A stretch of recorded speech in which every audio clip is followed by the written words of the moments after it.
Shalom, perkenalkan nama saya Jumriani Paulus, NIM 219118001.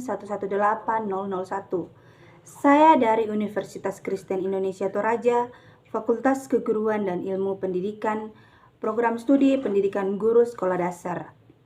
Di sini saya akan menjelaskan tentang perilaku bullying.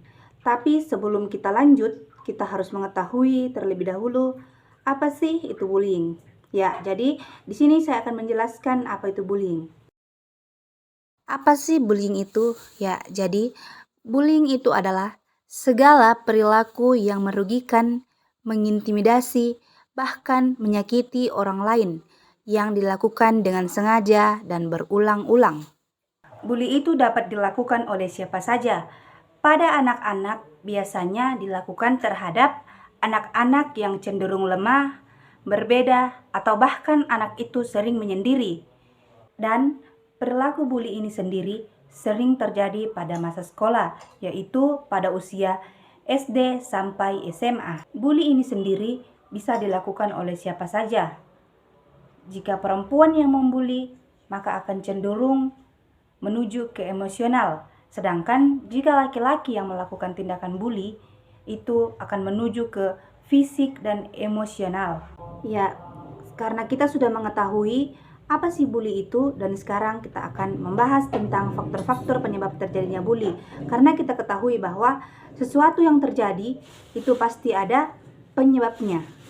Dan sekarang di sini kita akan membahas satu persatu tentang penyebab terjadinya perilaku bully. Faktor yang pertama itu ada seorang anak pernah melihat atau merasakan kekerasan. Seorang anak yang pernah melihat bahkan merasakan kekerasan itu sendiri, maka akan sangat beresiko untuk melakukan tindakan bully kepada orang lain. Jadi, jika kita melihat anggota keluarga kita atau murid-murid kita yang melakukan tindakan bully, kita tidak boleh langsung menghakiminya, karena itu pasti akan merusak mental mereka. Kita harus mencari tahu apa sih dan kenapa mereka melakukan tindakan bully kepada temannya. Faktor yang kedua itu ada anak yang memiliki orang tua yang bersifat permisif atau serba mengizinkan.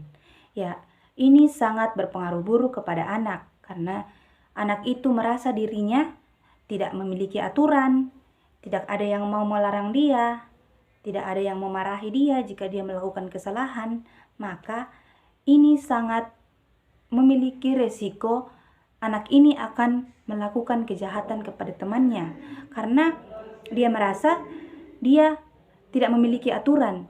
Dia tidak ada yang mau melarang dia jika dia melakukan sesuatu.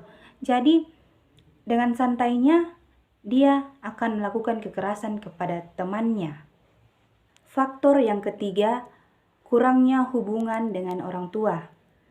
Jika seorang anak memiliki hubungan atau komunikasi yang buruk dengan orang tuanya, maka anak itu sangat beresiko akan melakukan bully kepada teman-temannya.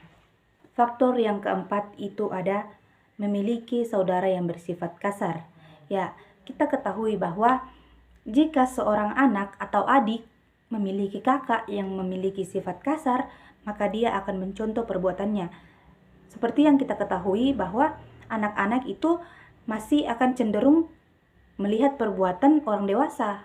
Jadi, jika anak-anak memiliki kakak yang memiliki sifat yang cenderung kasar, maka anak ini akan mencontoh perbuatannya. Dan anak ini merasa tidak berdaya menghadapi kakaknya, sehingga dia mencari kekuatan dengan cara melakukan bully kepada orang lain. Faktor yang kelima itu ada kebiasaan mengejek orang lain. Ya, kita ketahui bahwa kebiasaan mengejek orang lain itu termaksud perilaku bully, karena anak-anak biasa mengejek penampilan, ras, budaya, bahkan mengejek gaya hidup orang lain. Sehingga anak yang mengalami ejekan ini, anak yang mendapatkan ejekan akan merasa down. Mereka akan merasa down dan pada saat mereka merasa down, mereka akan takut bertemu dengan orang lain Bahkan mereka takut pergi ke sekolah karena mereka merasa jika mereka bertemu dengan orang lain, maka mereka akan diejek. Jadi mereka akan selalu bersembunyi atau menyendiri.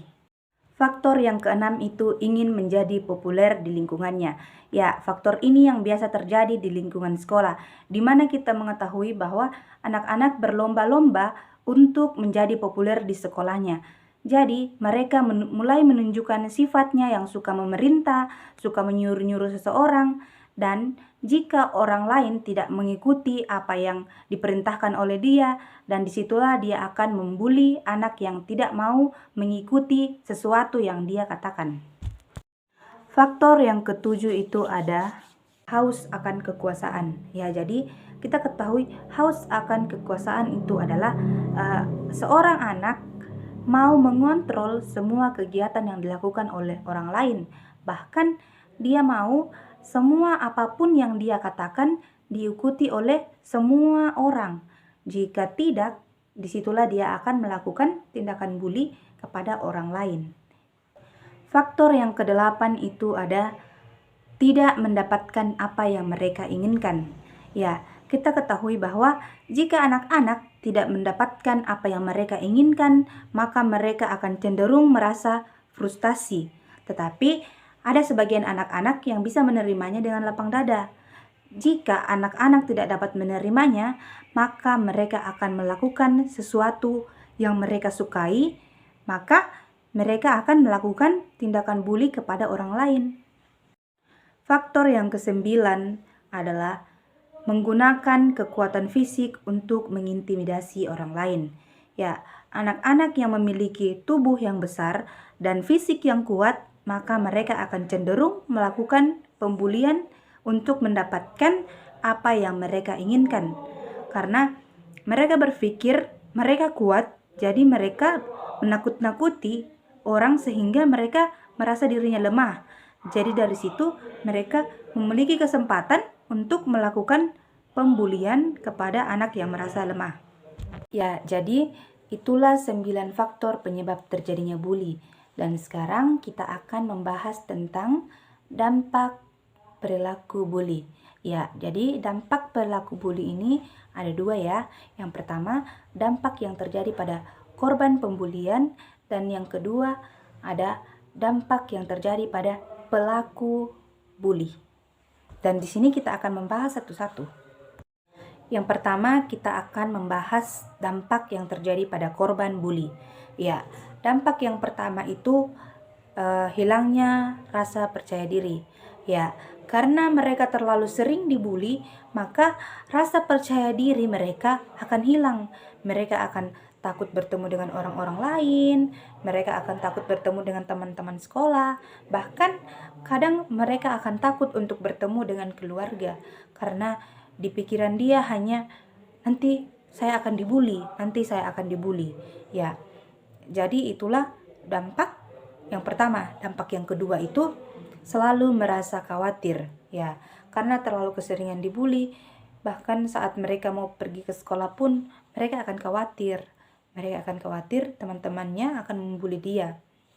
Dampak yang ketiga, gangguan fisik. Ya, gangguan fisik misalnya mereka jadi gila karena keseringan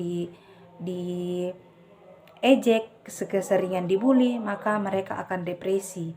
Mereka sudah tidak mampu lagi menahan sakit, mereka sudah tidak mampu lagi menahan ocehan dari teman-teman, sehingga mereka akan menjadi depresi dan selalu membayangkan dirinya sementara dibully.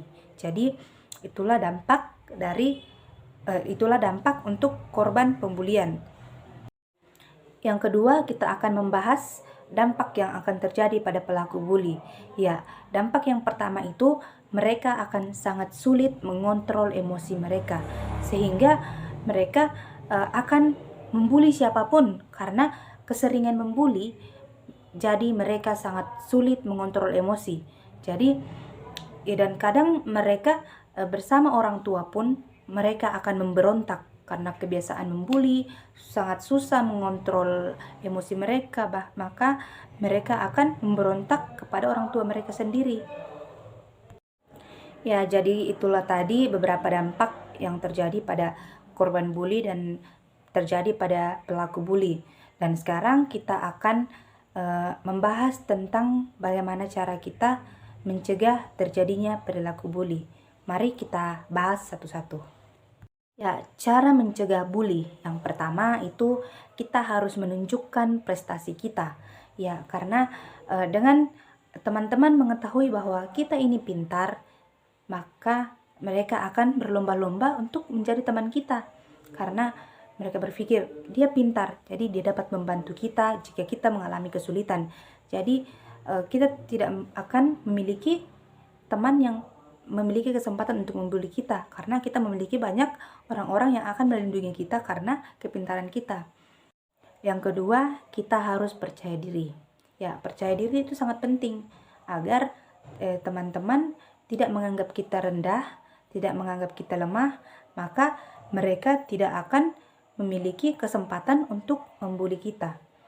Yang ketiga, kita harus memiliki banyak teman. Ya, karena kita memiliki banyak teman, maka tidak ada yang akan berani membuli kita. Karena jika kita dibuli, pasti teman-teman yang lain akan menolong kita.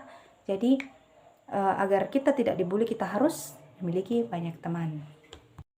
Yang keempat, kita tidak boleh menunjukkan rasa takut dan rasa sedih.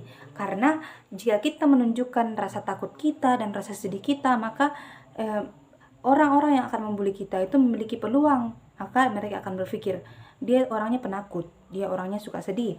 Jadi kita bisa dengan mudah membuli dia. Ya, jadi hanya itu yang saya bisa bagikan kepada kita semua. Sebelum saya menutup, saya akan menyampaikan kesimpulan dari materi perilaku bully. Seperti yang kita sudah ketahui tadi, bahwa perilaku bully itu adalah suatu tindak kekerasan yang mengintimidasi seseorang yang dilakukan secara terus-menerus dan dilakukan dengan sengaja. Dan jadi tadi kita sudah membahas tentang faktor-faktor penyebab terjadinya bully, cara mencegah bully, dan dampak-dampak terjadinya bully. Ya, sekian dan terima kasih. See you.